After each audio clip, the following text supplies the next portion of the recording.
everyone, and welcome to The Fragrance Report, a podcast where we talk about all things perfume related. I'm your host, Anya, and today we have quite a few things to cover. I recently attended ScentXplore, which is an annual conference for fragrance lovers in New York City, and I came away with a few ideas about what trends we'll be seeing in 2025, as well as some bottles that I want to share with you. And finally, we are going to finish things off with a little bit of fragrance history. This time I'll be delving into the Scandalous story behind Chanel No. 5 that you may or may not be aware of. You can find a new episode of the Fragrance Report every single Wednesday over on Spotify, and then you also get to view a segment of this episode on Fridays on my YouTube channel. As I mentioned, I just got back from ScentXplore, and boy oh boy, were there so many interesting fragrances, brands, new releases to chat about. I already filmed a new releases video for this week. If you missed it, it's already up on my channel. I publish those every Monday, but I am working on a more cohesive segment for this podcast next week where I'll be talking about some underrated finds and brands that I encountered at ScentXplore, but because I just got back today, I wasn't able to consolidate my notes, so I will be sharing that with you in a future episode. However, this time I have some previews about what trends to expect, and I have a haul to share with you of some full bottles that I obtained over these last few days, so let's get into it. I think we'll expect to see a lot of gourmand releases in 2025. I do think that perfumers are really working on pairing those gourmand notes with other non-gourmand notes to create fragrances that are still gourmand but still smell like perfume. So we'll be seeing maybe a rollback on the hyper-realistic gourmands and more of a presence for fragrances that are gourmand but still smell like perfume. Vanilla will never quite go away, but something that is becoming less and less would be the woody accord. We will be seeing more woody fragrances, of course, but I do think we'll be seeing less woody fragrances than we have in the past and more of a resurgence or reintroduction of the amber note. Amber notes paired with resins, paired with oud.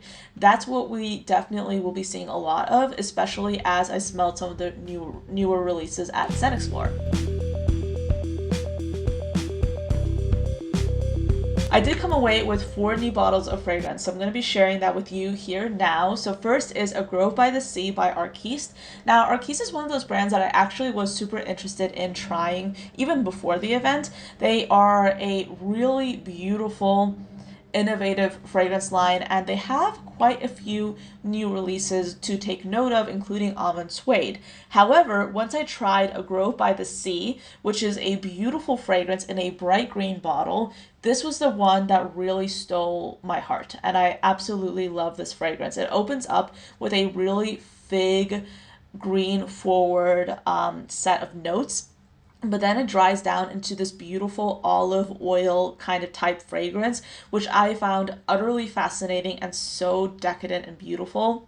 I had to get myself a full bottle, and I actually purchased this on the very first day of ScentXplore, but I wasn't done there. I did see Profumo di Firenze had some fragrances, and one of the fragrances that has been on my wish list for forever has been Latte e Mandorla.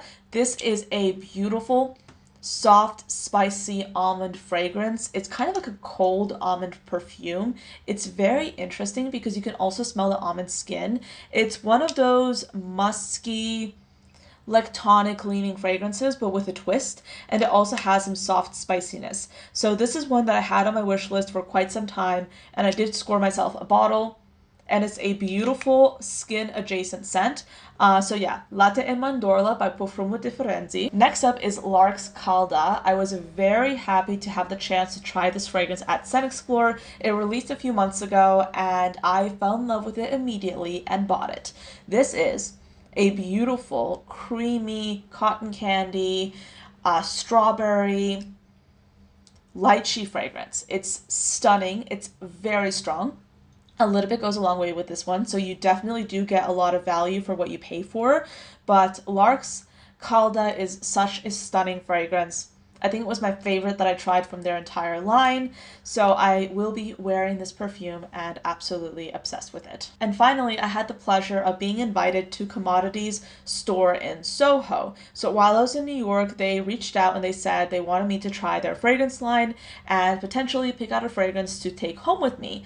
And I went into the experience thinking that I would choose one of their more intense fragrances, but not gonna lie, I tried all of their fragrances and some of my favorites actually happened to be the lighter perfumes, but they were not as light as I thought they would be. They're actually more centered on their musk. And Commodity, I discovered, has a signature musk scent, a skin musk, that they include in a lot of their lighter fragrances.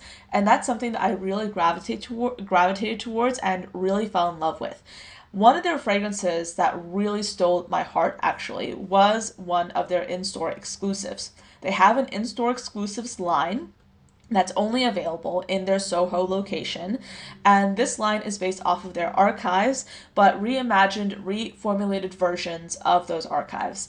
I chose Commodity's Gin because I tried this fragrance and I instantly fell in love. This is such a beautiful play on juniper berries with citrus, but it's more focused on those juniper berries. I love this perfume. It's a lighter fragrance, but it's absolutely stunning in my opinion. If you love juniper berries, you absolutely need to smell this. Again, this is only available in their store, but I think it's stunning. And I will be talking about it more on my YouTube channel as I get to try it out more and more. But I am so happy with my bottle. Thank you very much to Commodity for inviting me. I'm very happy to have this in my collection. Another fragrance that I actually do not have a full-size bottle of, but I did want to talk about it in this segment, is Reinvented's Ethereal Soul. I was very graciously invited to Reinvented's launch party for Otisaki and Ethereal Soul, and at the event they gifted us with a sprayer of their Ethereal Soul fragrance, and I absolutely fell in love with this. I first smelled this fragrance actually last year at ScentXplore, but there's something about actually trying a fragrance on your skin and really experiencing a fragrance that's totally different than what you'll get when you just spray it on a strip. And I was able to spray this fragrance on, try it out, and I absolutely fell in love. This is going on the full bottle wish list. It's a stunning take on cherry with black currant, and it's a nuclear beast mode fragrance. It's very strong. A little bit goes a long way with this one, and I absolutely love how they paired the black currant with the cherry, and there's also raspberry in here as well, I believe. This is a stunning perfume. Very happy to have the travel spray and excited to potentially purchase the full bottle as well. All right, so those are the fragrances that I got full bottles of while I was at ScentXplore. Now we are going to go into the fragrance history segment of this podcast. Again, if you're on YouTube, this is available on Spotify. This episode's music was brought to you by Kevin McLeod over at Incompetech. This is Beauty Flow by Kevin McLeod at Incompetech.com and is licensed under Creative Commons by Attribution 4.0 license.